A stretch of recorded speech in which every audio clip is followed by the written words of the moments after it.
اس سے پہلے وہ کچھ کہتی، کمرے میں فائر کی آواز کے ساتھ آئمہ کی چیخ بھی گونج اٹھی۔ امید ہے تمہاری تسلی ہو گئی ہوگی۔ اب میرا پیسہ میرے اکاؤنٹ میں پہنچ جانا چاہیے۔ فون کان سے لگائے تحقیرانہ انداز میں کہتا وہ کال کاٹ گیا۔ پھر نظر پھیر کر سامنے بیٹھی آئمہ کو دیکھا جو ابھی بھی آنکھوں کو سختی سے میچے ہوئے تھی۔ آنکھیں کھول لو، مری نہیں ہو۔ شیر افگن کی آواز پر اس نے باری باری اپنی دونوں آنکھوں کو کھولا۔ اپنے زندہ ہونے کا یقین کر کے اس نے چہرہ موڑ کر دیوار کی طرف دیکھا جہاں گولی لگنے کا نشان موجود تھا۔ تم نے تو جان ہی نکال دی تھی۔ ایک دم اس کی زبان سے پھسلا۔ کہا تھا نا تم سے، ڈرو نہیں، ہم عورتوں اور بچوں کو کچھ نہیں کہتے۔ وہ کہتا ہوا اس کے سامنے رکھی کرسی پر آ بیٹھا۔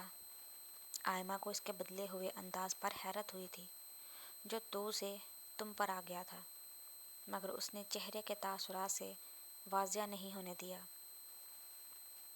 ویسے میں تمہارے بھائی کو بھی جانتا ہوں، اس لیے تمہیں اغوا کیا تاکہ تمہیں تمہارے شوہر کی اصلیت بتا سکوں۔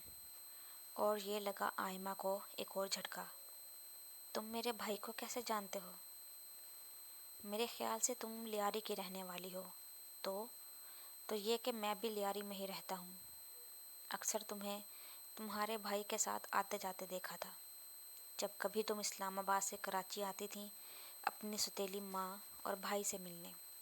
وہ اس کے تاثرات کا بغور دیکھتا ہوا اس پر ایک نیا انکشاف کر گیا۔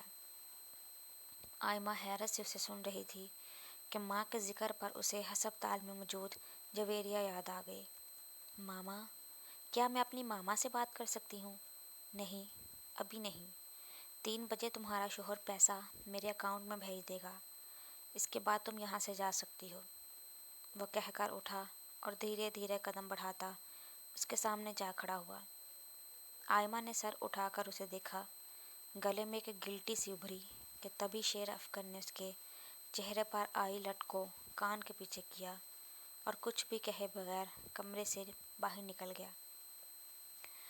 جبکہ آئمہ سانس روکے اب اس کے بند دروازے کو دیکھ رہی تھی۔ وہ خاموش بیٹھا جویریہ کو دیکھ رہا تھا جو آنکھیں بند کیے آرام کر رہی تھی۔ ان کی حالت کل سے تھوڑی بہتر ہو چکی تھی۔ حسان نے گہرا سانس لیتے ہوئے موبائل جیب سے نکالا اور آئمہ کو کال کرنے لگا۔ وہ صبح سے 2 بار کال کر چکا تھا لیکن وہ تھی کہ اٹھا ہی نہیں رہی تھی۔ کیا ہوا، بات ہوئی؟ آنکھیں کھولتے ہی انہوں نے نحیف سی آواز میں پوچھا۔ نہیں، کال نہیں اٹھا رہی۔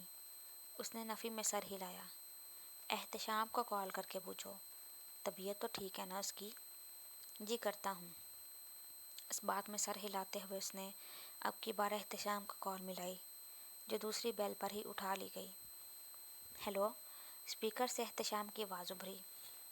بھائی، آپ یہ کال نہیں اٹھا رہی، آپ کی ان سے بات ہوئی تھی؟ نہیں، آج تو نہیں ہوئی، لیکن تم پریشان مت ہو، میں کرتا ہوں ان سے کال۔ جی ٹھیک ہے۔ احتشام کے کہنے پر وہ کچھ پرسکون ہوا اور کال بند کر کے جویریہ کو دیکھنے لگا جو سوالیہ نظروں سے اسے دیکھ رہی تھی۔ احتشام بھائی بول رہے ہیں، ان کی تھوڑی دیر پہلے بات ہوئی تھی، ابھی وہ سو رہی ہوں گی، آپ پریشان نہ ہوں۔ جویریہ کی طبیعت کے باعث اس نے جھوٹ بولا، نہ جانے وہ مطمئن ہوئی یا نہیں، پر خاموشی سے دوبارہ آنکھیں بند کر لی تھی۔ وہ کرسی پر بیٹھی ارد گرد کا جائزہ لے رہی تھی جہاں کمرے کے ایک کونے پر ٹوٹی ہوئی لکڑیوں کے سوا اور کچھ موجود نہیں تھا۔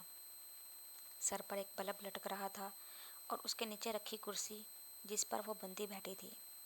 کمرے میں ایک کھڑکی بھی موجود تھی مگر کافی اونچائی پر ہونے کے باعث سورج کی ہلکی پھلکی روشنی ہی اندر آ رہی تھی۔ پتہ نہیں کیا ٹائم ہو رہا ہے، اس نے افسردگی سے سوچا۔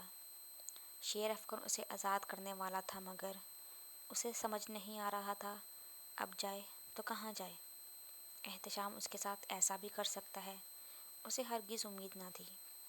اگر وہ خود احتشام کے منہ سے وہ سب نہ سنتی تو کبھی اس گنڈے کی بات پر یقین نہ کرتی۔ کیا سوچ رہی ہو؟